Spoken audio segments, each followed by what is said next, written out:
प्रधानमंत्री नरेंद्र मोदी ने आज मुंबई में पहले वेव्स शिखर सम्मेलन का किया उद्घाटन। वेव्स को बताया संस्कृति, रचनात्मकता और विश्व से जुड़ने की लहर। कहा, ये भारत में ऑरेंज इकोनॉमी का उदयकाल। मुख्यमंत्री नायब सिंह सैनी ने वक्फ सुधार जनजागरण अभियान में की शिरकत।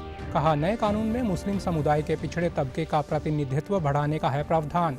बोर्ड में अनियमितताओं और भ्रष्टाचार पर लगेगी लगाम। भाजपा ने कहा, एनडीए सरकार की सामाजिक न्याय की प्रतिबद्धता को दर्शाता है जाति जनगणना कराने का फैसला। अचानक नहीं बल्कि सोच समझकर उठाया गया कदम।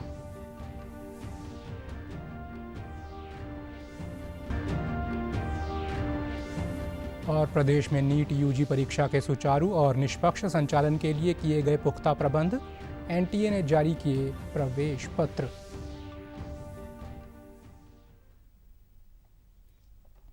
नमस्कार, मैं चंदन शर्मा। अब समाचार विस्तार से। प्रधानमंत्री नरेंद्र मोदी ने आज मुंबई के जियो वर्ल्ड कन्वेंशन सेंटर में पहले वेव्स शिखर सम्मेलन का उद्घाटन किया। ये 4 दिवसीय सम्मेलन ऑडियो विजुअल और मनोरंजन उद्योग के भविष्य पर चर्चा के लिए वैश्विक मंच उपलब्ध कराएगा। सम्मेलन की थीम है कनेक्टिंग क्रिएटर्स, कनेक्टिंग कंट्रीज। इसका लक्ष्य भारत को मीडिया, मनोरंजन और डिजिटल नवाचार के वैश्विक केंद्र के रूप में स्थापित करना है। इसमें फिल्मों, OTT, gaming, comics, digital media, AI, प्रसारण और उभरती तकनीक को साथ लाकर इस क्षेत्र में भारत की क्षमता का प्रदर्शन करना शामिल है। इस अवसर पर संबोधित करते हुए प्रधानमंत्री नरेंद्र मोदी ने कहा कि एक तरह से आज यहाँ वैश्विक प्रतिभा और वैश्विक रचनात्मकता के एक इकोसिस्टम की नींव रखी जा रही है। उन्होंने कहा कि वेव्स सिर्फ एक एक्रोनॉम नहीं है, ये संस्कृति और रचनात्मकता का एक ऐसा वैश्विक मंच है जहाँ हर कलाकार, हर युवा एक नई योजना के साथ रचनात्मक दुनिया के संग जुड़ेगा। उन्होंने कहा कि वेव्स शब्द से तात्पर्य है संस्कृति, रचनात्मकता और विश्व से जुड़ने की लहर। भारत बिलियन प्लस आबादी के साथ बिलियन प्लस कहानियों का देश है। ये create in India, create for the world का सही समय है। और ग्लोबल क्रिएटिविटी के एक ग्लोबल इकोसिस्टम की नींव रखी जा रही है। World audio visual and entertainment summit यानी वेव्स, ये सिर्फ एक्रोनिम नहीं है, ये वाकई एक वेव है। कल्चर की, क्रिएटिविटी की, यूनिवर्सल कनेक्ट की। और इस वेव पर सवार हैं फिल्में, music, gaming, animation, story telling, creativity का अथाह संसार। प्रधानमंत्री ने आगे कहा कि ये भारत में ऑरेंज इकोनॉमी का उदयकाल है। उन्होंने कंटेंट, क्रिएटिविटी और कल्चर को इसकी 3 धुरियां बताया। उन्होंने कहा कि आज भारत फिल्म निर्माण, गेमिंग, डिजिटल कंटेंट, फैशन और संगीत का ग्लोबल हब बन रहा है। प्रधानमंत्री ने कहा कि स्क्रीन साइज भले ही छोटा हो रहा हो, लेकिन स्कोप अनंत है। उन्होंने कहा कि भारत दुनिया की तीसरी सबसे बड़ी अर्थव्यवस्था बनने की राह पर प्रयासरत है और उसके पास विश्व का तीसरा सबसे बड़ा स्टार्टअप सिस्टम है। इकोनॉमी का उदयकाल है। कंटेंट, क्रिएटिविटी और कल्चर, ये ऑरेंज इकोनॉमी की 3 धुरी है। इंडिया में ओटीटी वेव एक ऐसा ग्लोबल प्लेटफॉर्म है जो आप जैसे हर आर्टिस्ट, हर क्रिएटर का है, जहां हर कलाकार, हर युवा एक नए आइडिया के साथ क्रिएटिव वर्ल्ड के साथ जुड़ेगा। सूचना और प्रसारण मंत्री अश्विनी वैष्णव ने कहा है कि वर्ल्ड ऑडियो विजुअल एंटरटेनमेंट सम्मेलन वेव्स नए आर्थिक अवसर सृजित करेगा। उन्होंने कहा कि यह सम्मेलन रचनाकारों को वैश्विक मंच प्रदान करेगा और नई प्रौद्योगिकी के बारे में जानने का अवसर देगा। ये रचनाकारों को विश्व भर के क्रेताओं और निवेशकों से जोड़ेगा। उन्होंने कहा कि 400 करोड़ रुपए की लागत से मुंबई में भारतीय रचनात्मक प्रौद्योगिकी संस्थान स्थापित किया जाएगा। उन्होंने कहा कि वेव्स और भारतीय रचनात्मक प्रौद्योगिकी संस्थान वैश्विक रचनात्मक तंत्र में मुख्य केंद्र के रूप में मुंबई की भूमिका को और मजबूत करेगा। मुख्यमंत्री नायब सिंह सैनी ने आज पंचकूला स्थित पार्टी मुख्यालय पंचकमलम में आयोजित वक्फ सुधार जन जागरण अभियान में हिस्सा लिया। इस अवसर पर संबोधित करते हुए उन्होंने नए वक्फ कानून को मुस्लिम समाज के कमज़ोर और ज़रूरतमंद तबके के हक में एक ऐतिहासिक और साहसिक कदम बताया। उन्होंने कहा कि वक्फ की कमियों को दूर किया गया है। मुस्लिम समुदाय के पिछड़े तबके के प्रतिनिधित्व बढ़ाने के लिए इसमें प्रावधान किया गया है। पहले वक्फ को ताकतवर लोगों के हथियार के रूप में इस्तेमाल किया जाता था, अब ये बंद हो जाएगा। कांग्रेस को इसी बात की पीड़ा है। मुख्यमंत्री ने कहा कि संशोधन के बाद वक्फ बोर्ड में अनियमितताओं और भ्रष्टाचार पर लगाम लगेगी। सरकार का संकल्प है कि न्याय समाज के अंतिम पंक्ति के व्यक्ति तक पहुंचे। 2013 में हड़बड़ाहट में ये लगभग 13-14 में हड़बड़ाहट के अंदर ये लोकसभा में लेकर के आया। इसका नुकसान मुस्लिम समाज को भी हुआ। हड़बड़ाहट के अंदर ये लोकसभा में लेकर के आया। इसका नुकसान मुस्लिम समाज को भी हुआ, इसका नुकसान देश को भी हुआ।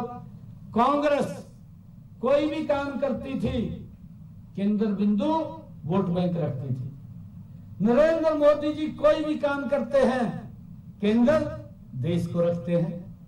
ये अंतर है मोदी जी की कार्यशैली और कांग्रेस की कार्यशैली। मोदी जी देश को केंद्र में रख करके कानून बनाते हैं, काम करते हैं। ये अंतर है। मुख्यमंत्री ने केंद्रीय कैबिनेट द्वारा जनगणना में जाति को शामिल करने के फैसले की सराहना करते हुए कहा कि इससे सामाजिक न्याय का मार्ग प्रशस्त होगा। कांग्रेस की सरकार में अधिकांश राजनीतिक दलों ने इसका समर्थन किया था, लेकिन मंत्रिमंडल के समूह में शामिल रहे तत्कालीन गृह मंत्री पी चिदम्बरम इसके विरोध में थे। उन्होंने कहा कि कांग्रेस वोट बैंक को केंद्र में रखकर काम करती है, जबकि प्रधानमंत्री नरेंद्र मोदी देश हित को केंद्र में रखकर चलाते हैं। जिसमें अधिकांश राजनीतिक दलों ने जातिगत आधारित जनगणना का समर्थन किया था, अपनी संतुष्टि दी थी। इस समूह में जो समूह बना था, उस समूह के अंदर केंद्रीय गृह मंत्री उस समय के पी चिदम्बरम भी शामिल थे। पी चिदम्बरम ने 2011 की जनगणना में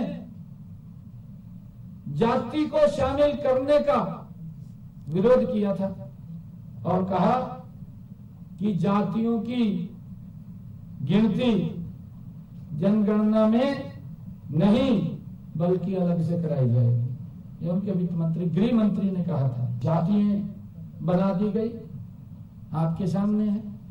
अगर किसी का गोत्र भी था उसको भी जाति में कन्वर्ट। ये इस प्रकार का इनका सिस्टम रहा है। मुख्यमंत्री ने हरियाणा को पानी ना दिए जाने के मुद्दे का जिक्र करते हुए पंजाब के मुख्यमंत्री भगवंत मान को पानी पर राजनीति ना करने की सलाह दी।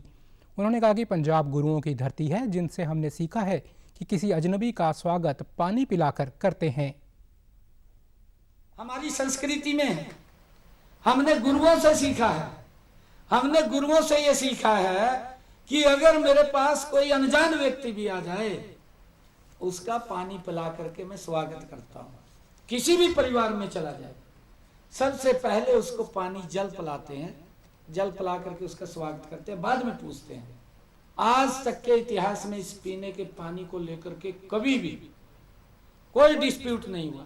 मैंने कहा ना, घटिया स्तर की राजनीति, चुनाव आ गए हैं, लोग समझ रहे हैं, पंजाब का किसान, पंजाब का आवाम भी समझ रहा है। अरे पंजाब हमारा बड़ा भाई है, क्यों डिफरेंसेस पैदा कर रहे हैं? इतनी घटिया राजनीति मत करिए।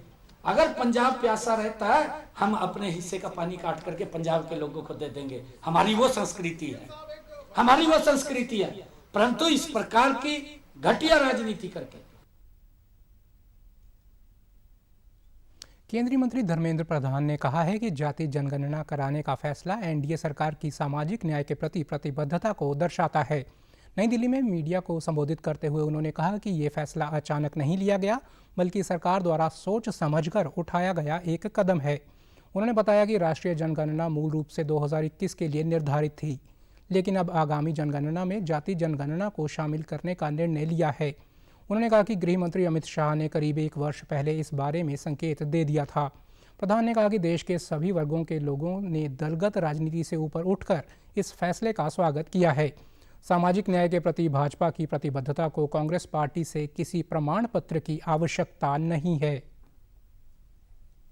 को एक सैद्धांतिक पॉलिसी डिसीजन लिया गया है कल की राजनीतिक विषय की कैबिनेट समिति में, जिसकी संकेत देश के गृह मंत्री आज से लगभग 1 साल पहले सूचित किया था। भारत की वंचित वर्गों को अपनी अधिकार देने के लिए प्रधानमंत्री नरेंद्र मोदी जी के नेतृत्व वाला एनडीए सरकार कमिटेड है, प्रतिबद्ध है। पिछले 11 सालों में जो अनुभव आया, उस अनुभव से आगे उसको और क्लैरिटी के साथ करने के लिए इस ऐतिहासिक निर्णय को किया गया है। केंद्र सरकार के जनगणना के जाति को शामिल करने के फैसले का भाजपा ने स्वागत किया है। केंद्रीय गृह मंत्री अमित शाह ने एक्स पर पोस्ट कर कहा कि सामाजिक न्याय के लिए संकल्पित मोदी सरकार ने ऐतिहासिक फैसला लिया है।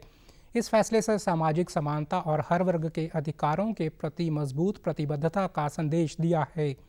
इससे पिछड़े सभी वर्गों का सशक्तिकरण होगा, समावेश को बढ़ावा मिलेगा और वंचितों की प्रगति का नया मार्ग प्रशस्त होगा।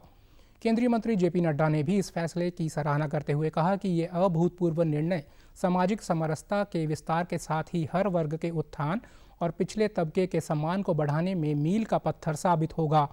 उन्होंने कहा कि ये फैसला पिछड़ी जाति को मुख्य धारा में लाने और अधिकारों से अछूते लोगों को उनका सम्मान वापस लौटाने की दृष्टि से अत्यंत महत्वपूर्ण है। मुख्यमंत्री नायब सिंह सैनी केंद्र के इस फैसले का स्वागत किया है। उन्होंने एक्स पर पोस्ट कर प्रधानमंत्री के प्रति आभार प्रकट किया और कहा कि भाजपा सदैव सामाजिक न्याय की पक्षधर रही है और इस फैसले ने यह पुनः सिद्ध कर दिया है। अंत्योदय की विचारधारा इस बात का प्रमाण है कि समाज के हर वर्ग को उसका हक देने की दिशा में निरंतर कितनी गंभीरता से कार्य किया जा रहा है। भाजपा के प्रदेश अध्यक्ष मोहनलाल बड़ौली ने जनगणना में जाति को शामिल करने के केंद्र के फैसले का स्वागत किया है। उन्होंने कहा कि इससे देश सामाजिक आर्थिक दृष्टि से मजबूत होगा और देश की प्रगति भी निर्बाध रूप से चलती रहेगी। वे कल सोनीपत में पत्रकारों से बातचीत कर रहे थे। इस दौरान उन्होंने कहा कि गृह मंत्री अमित शाह ने भी कई मौकों पर स्पष्ट किया कि भाजपा जातिगत जनगणना के खिलाफ नहीं है। इस संबंध में सरकार के फैसले को जनगणना की घोषणा के समय सार्वजनिक किया जाएगा। उन्होंने आरोप लगाया कि कांग्रेस की सरकार ने इस मुद्दे को राजनीतिक लाभ लेने के लिए प्रयोग किया है। उन्होंने कहा कि करोड़ों रुपए की बड़ी राशि खर्च की गई, लेकिन जातिगत आंकड़े प्रकाशित नहीं हुए क्योंकि इसमें गलतियां पाई गईं। सर्वे कर जुटाए गए जनगणना के आंकड़ों में वैज्ञानिक प्रक्रिया का अभाव था। ऐसे डेटा पर विश्वास नहीं किया जा सकता। उन्होंने कहा कि भाजपा ने बिहार में भी जाति जनगणना का समर्थन किया था।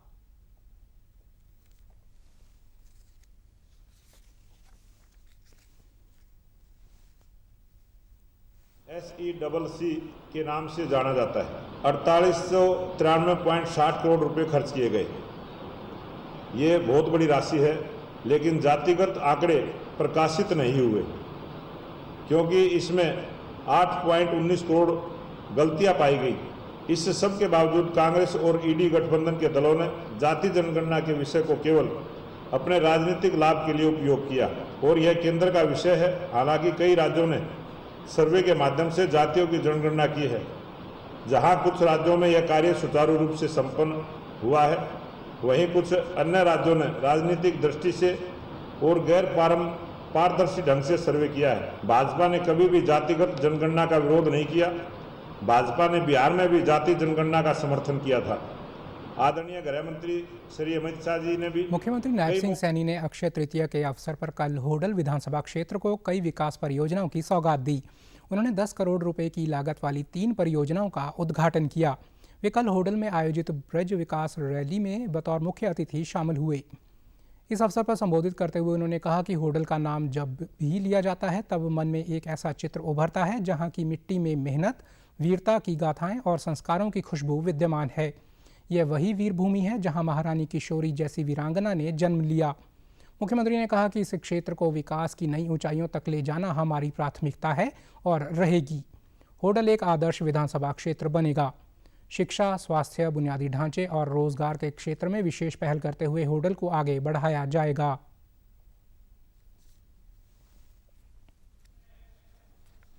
ऐसा चित्र उभरता है जहां की माटी में मेहनत, वीरता की गाथा भावनाएं और संस्कारों की खुशबू जिसमें विद्यमान रहती है। यह वही वीर भूमि है जहां महारानी किशोरी जैसी वीरांगना ने जन्म लिया है। महारानी किशोरी जी की वीरता, त्याग और सेवा भावना हम सब के लिए प्रेरणा का स्रोत है। मुख्यमंत्री ने कहा कि पिछले 2 कार्यकालों में हमारी सरकार ने होडल क्षेत्र में लगभग 700 करोड़ रुपए की लागत के विकास कार्य करवाए, जबकि कांग्रेस के कार्यकाल में सिर्फ 236 करोड़ रुपए के कार्य हुए। मुख्यमंत्री ने कहा कि पलवल के विकास कार्य का जिक्र करते हुए कहा, कुंडली, सोनीपत और सोहना मानेसर के लिए 5,618 करोड़ रुपए की अनुमति लागत से हरियाणा ऑर्बिटल रेल कॉरिडोर निर्माणाधीन है। इसके साथ ही मुख्यमंत्री ने होडल विधानसभा क्षेत्र के शहरी व ग्रामीण क्षेत्रों के विकास के लिए 5-5 करोड़ रुपए, हसनपुर में उप तहसील को तहसील का दर्जा देने सहित कई अन्य की घोषणाएं भी की।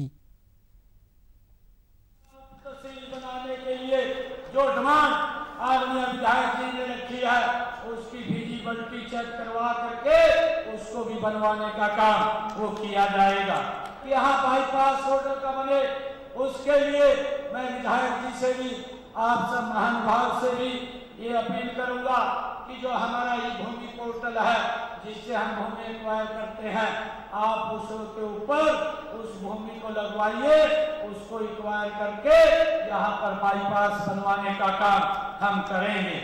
होडल के अंदर 142 किलोमीटर की 48 सड़कों की DLP अवधि में है, उनको दुरुस्त करवाने का काम, उनको ठीक करवाने का काम वो किया जाएगा, इसकी भी मैं घोषणा करता हूं।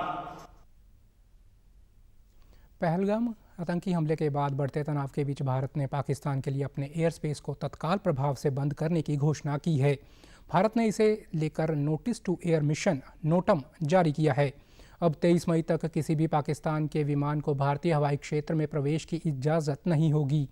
सरकार की ओर से स्पष्ट किया गया है कि ये प्रतिबंध आगे की समीक्षा तक प्रभावी रहेगा और हालात के अनुसार इसमें बदलाव किया जा सकता है।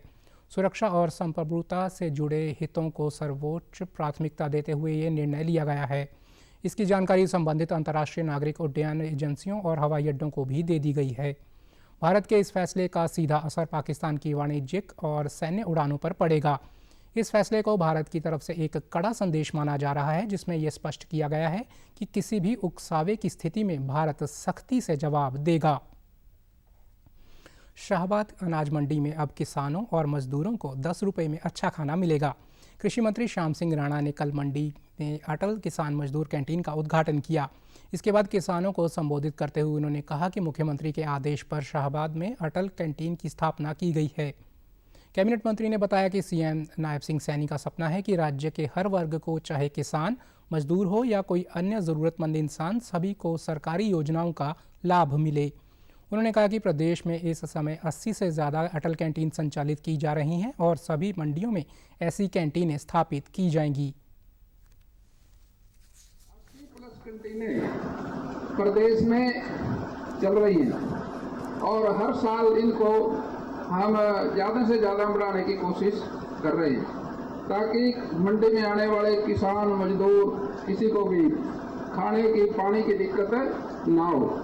इसलिए हरियाणा सरकार, नायब सैनी जी की सरकार इस पे पूरा ध्यान दे रही है और मैं समझता हूँ नायब सैनी जी ने 15 जून को इन सड़कों का भी पूरा काम करने का अल्टीमेटम दे दिया। ये आज जो मंडी बोर्ड की सड़कें हैं 3 करोड़ 76 लाख की, ये भी सरकार की पॉलिसी है, क्योंकि सड़कों पे पूरा ध्यान दे रही है। अब ये जितनी भी सड़कें हैं गांव में रिपेयर होनी है, नई बननी है, ये 15 जून तक पूरी हो जाएगी। राष्ट्रीय परीक्षा एजेंसी ने देश भर में आगामी 4 मई को होने वाली नीट यूजी की परीक्षा के लिए प्रवेश पत्र जारी कर दिए हैं। उम्मीदवार एजेंसी की वेबसाइट पर जाकर इन्हें डाउनलोड कर सकते हैं।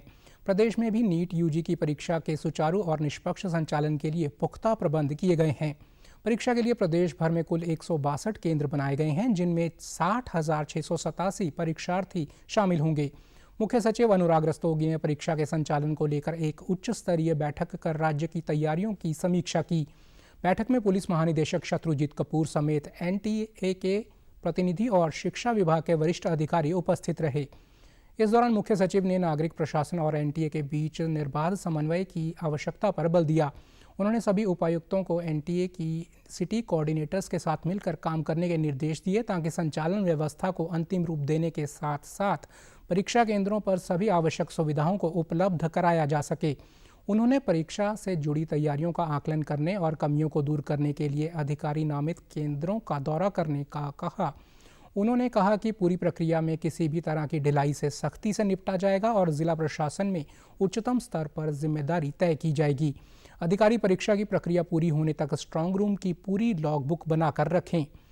उपायुक्तों ने आश्वासन दिया कि सभी व्यवस्थाएं दुरुस्त हैं और परीक्षा केंद्रों पर किसी भी तरह की गड़बड़ी नहीं होने दी जाएगी। पुलिस महानिदेशक शत्रुजीत कपूर ने परीक्षा केंद्रों और उनके आसपास पर्याप्त पुलिसकर्मियों को तैनात करने के निर्देश दिए। उन्होंने कहा कि प्रत्येक परीक्षा केंद्र पर 2 स्तरीय सुरक्षा व्यवस्था होगी। राज्यों में गुरुग्राम में सबसे अधिक 18 परीक्षा केंद्र हैं। अंबाला छावनी में आधार नामांकन और अपडेट के लिए लोगों को लंबी कतारें में नहीं लगना पड़ेगा। मुख्य डाक विभाग में अब सुबह 8 बजे से लेकर शाम 7 बजे तक आधार से जुड़ी जानकारी प्रदान की जाएगी, जिससे लोग छुट्टी के बाद भी आसानी से जीपीओ में आकर अपना आधार कार्ड बनवाने के साथ ही त्रुटियों को भी दूर करवा सकेंगे। डाक विभाग ने अपने सभी छोटे बड़े डाकघर में आधार बनाने का काम शुरू किया है। पहले आधार कार्ड केंद्र पर सुबह 10 बजे से शाम 4 या 5 बजे तक आधार कार्ड बनाए जाते थे, लेकिन अब जीपीओ में सुबह 8 बजे से लेकर शाम 7 बजे तक लोगों के आधार कार्ड बनाए जाएंगे। अंबाला डाक मंडल के प्रवर अधीक्षक विजय कुमार ने बताया कि काफ़ी समय से लोगों को अपने आधार कार्ड बनवाने के लिए समस्या का सामना करना पड़ रहा था। अक्सर कई लोग दिन में ड्यूटी के दौरान आधार कार्ड नहीं बनवा पाते थे। ऐसे लोगों के लिए सेवा शुरू हुई है। उन्होंने कहा कि केंद्रों में नागरिकों की सुविधा के लिए टोकन व्यवस्था भी लागू की गई है। इसके साथ ही अगर 50 लाभार्थी किसी क्षेत्र में हैं तो वार्ड पार्षद या सरपंच के माध्यम से संपर्क कर कैंप लगाकर आधार कार्ड अपडेट किए जाएंगे।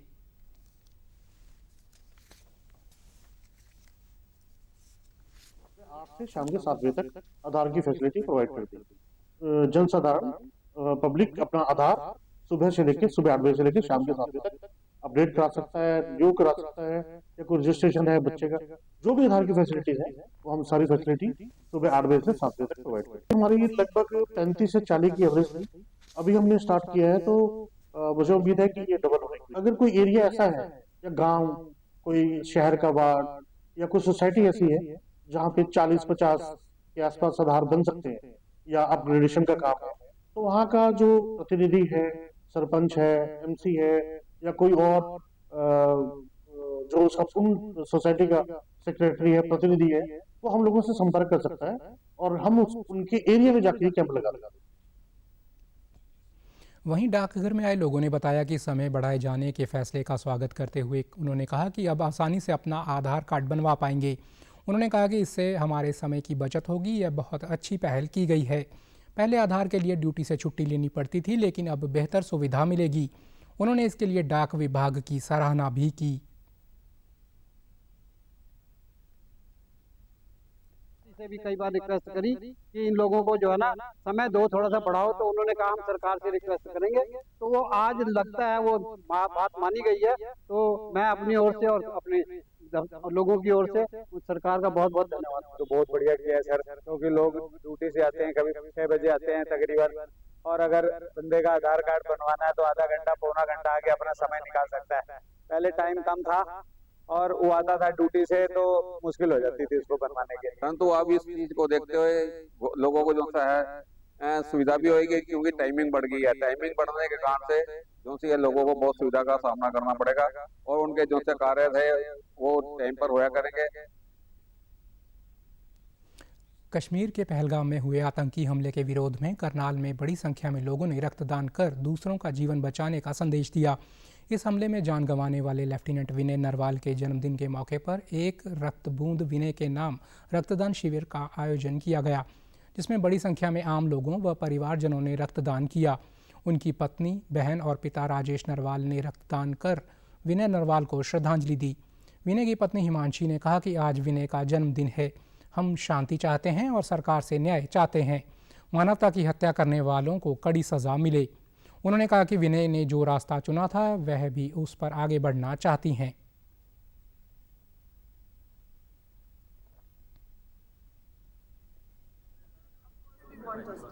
Of course, the people that have done wrong with him should be punished. Yes. All family members. सामाजिक संस्था निफा के संरक्षक प्रितपाल पन्नू ने कहा कि जिस प्रकार फौजी सरहदों पर नागरिकों की रक्षा के लिए अपना खून बहाते हैं, इसी तरह सामाजिक संस्थाओं ने दूसरों की जान बचाने के लिए अपना रक्त देकर विनय नरवाल को श्रद्धांजलि दी है। 27 साल का होता, देश का युवा था, छोटी सी उम्र में लेफ्टिनेंट बन गया और पूरी आशा थी कि अगर वो जीवित रहता तो इस देश की नेवी के चीफ के तौर पे रिटायर होता। बहुत कुछ देश के लिए करना था, लेकिन आतंकवाद की भेंट चढ़ गया। जिस प्रकार देश के फौजी सरहदों पर अपना खून बहाते हैं देश के नागरिकों की रक्षा के लिए, वैसे ही आज निफा और अन्य सामाजिक संस्थाओं की ओर के मिलकर यहाँ ब्लड डोनेशन कैंप लगाया गया है ताकि रक्त देकर हम नागरिकों की जान बचाकर शहीद लेफ्टिनेंट विनय नरवाल को श्रद्धांजलि दे सके। उनका परिवार भी आया था। इस अवसर पर रक्तदान करने वाले समाज सेवियों ने कहा कि आज विनय नरवाल का जन्म दिवस है। इस अवसर पर हम सबको उनके रक्तदान कर श्रद्धांजलि अर्पित कर रहे हैं। उन्होंने कहा कि हम आतंकियों को यह संदेश देना चाहते हैं कि उन लोगों ने खून बहाकर निर्दोष लोगों को मारा और हम अपना रक्त देकर लोगों की जान बचा रहे हैं। उन्होंने कहा कि अब समय आ गया है कि सरकार आतंकवाद को जड़ से खत्म करे ताकि भविष्य में ऐसी कोई घटना ना हो सके। जन्म दिवस भी है, उस खास दिवस के ऊपर आज सभी युवाओं ने, सभी लोगों ने यहाँ पर रक्तदान किया है और हम आतंकवादियों को संदेश देना चाहते हैं कि आपने रक्त लेकर अपने नौजवानों को, बेकसूरों को मारा है। हम रक्त देकर उनका आतंकवाद को मुंहतोड़ जवाब देना चाहते हैं और भारत सरकार से अपील यही है कि आतंकवाद का जड़ से खात्मा किया जाए। अब समय आ गया है कि ना पाकिस्तान का पूरा तरीके से नाश किया जाए, उसका संहार किया जाए। अब और नहीं, अब और नहीं। करनाल से विधायक जगमोहन आनंद ने कहा कि आज सभी लोग विनय के जन्मदिन पर रक्तदान कर उन्हें श्रद्धांजलि दे रहे हैं। उन्होंने कहा कि सरकार पूरी तरह विनय के परिवार के साथ है और उनके नाम पर जहां भी स्थान का निर्धारण होगा वह किया जाएगा। पर यह सम्मान ब्लड डोनेशन जैसा, रक्तदान जैसा करके आज उनके जन्मदिवस को उनको श्रद्धांजलि दी गई। बहुत दुख के साथ ये कहना पड़ रहा है कि उनकी पत्नी जो खुद यहाँ उपस्थित थी, बड़ी हिम्मत करके वो आई थी, लेकिन उनके प्रश्नों का किसी के पास कोई जवाब नहीं। जो भी उचित होगा, जो गाइडलाइंस होगी, उन गाइडलाइंस के अनुरूप या उनमें कुछ चेंजिंग भी करनी पड़ेगी तो हम केंद्र से आग्रह करेंगे। आदरणीय मनोहर लाल जी ने स्वयं से ये बात रखी है। परिवार रस्म पगड़ी से एक बार जो रस्म की क्रिया होती है उनसे एक बार निवृत्त हो जाए, फिर परिवार के साथ बैठ करके जो विनय के सम्मान में, उनकी याद में उचित होगा उसका नामकरण किया जाए। वन मंत्री राव नरबीर सिंह ने विभाग के वरिष्ठ अधिकारियों के साथ चालू वित्त वर्ष के लिए प्रस्तावित पौधारोपण की समीक्षा बैठक की अध्यक्षता की। इस दौरान उन्होंने अधिकारियों को निर्देश दिए कि प्रदेश की जिन पंचायतों के पास 100 एकड़ से अधिक जमीन है, उनसे कलेक्टर रेट पर ज़मीन खरीद कर उनमें भूमि बैंक्स बनाने का एक प्रस्ताव तैयार किया जाए। कैबिनेट मंत्री ने प्रदेश में जल संरक्षण के विषय पर चर्चा करते हुए कहा कि शिवालिक, अरावली और ऐसे अन्य इलाकों पर ध्यान दिया जाना चाहिए जहां कम खर्च में छोटे बांध बन सकते हैं। उन्होंने कहा कि प्रदेश के हर जिले में 5 से 100 एकड़ तक के ऐसे क्षेत्रों को चिन्हित किया जाए जो ऑक्सीजन पार्क एरिया के रूप में विकसित किए जा सकें। ऐसे इलाकों को विकसित करके पीपल, नीम, बड़ जैसे वृक्षों का आरोपण करना चाहिए। इससे नागरिकों के लिए बेहतर ऑक्सी एरियाज और पार्क तैयार हो सकेंगे। उन्होंने अधिकारियों को निर्देश दिए कि हर जिले में एक शहरी और एक ग्रामीण ऑक्सी एरिया बनाने का प्रस्ताव तैयार किया जाए। समाचारों में आज इतना ही। नमस्कार।